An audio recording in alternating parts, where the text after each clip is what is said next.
Viewers, मैं हूं doctor Irfan Ali. आप देख रहे हैं यूट्यूब चैनल इरफान सियाल। आज हम आपको बताएंगे खारिश यानी खुजली या मेंच। खारिश खास किस्म के तफैली किरमों, जिनको माइट्स कहते हैं, की वजह से पैदा होती है। ये तफैली किरम बहुत ही बारीक और छोटे होते हैं। इसकी कई अकसाम हैं। अलामात: खारिश के ये तफैली किरम जिल्द में सुराख करते हैं और सुराख के जरिए अपना जहर जिल्द में दाखिल करते हैं।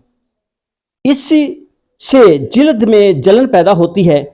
जानवर अपने जिस्म को दीवारों, दरख्तों या खुरलियों से रगड़ता है, टांगे मारता है, मुतासरा हिस्सों को काटने की कोशिश करता है। जिल्द सुर्ख हो जाती है, बाल गिर जाते हैं, बालों की जड़ में बारीक से दाने निकल आते हैं, जिल्द मोटी हो जाती है, इस पर झुर्रियां और शक्नें पड़ जाती हैं।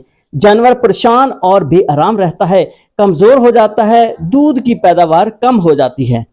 इलाज: खारिश का इलाज ओडिलिन, एसकेब्यूल या टेटमासोल से किया जा सकता है।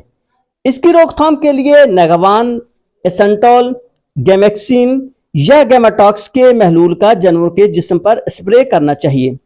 इन अद्विया का इस्तेमाल साल में 2 मरतबा करने से माइट्स की तादाद में खातिर-खा कमी हो जाती है।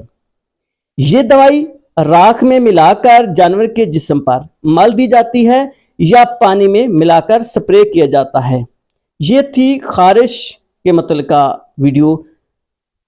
ये अगर वीडियो आपको पसंद आई तो इसको ज़रूर लाइक, शेयर और कमेंट्स भी करें।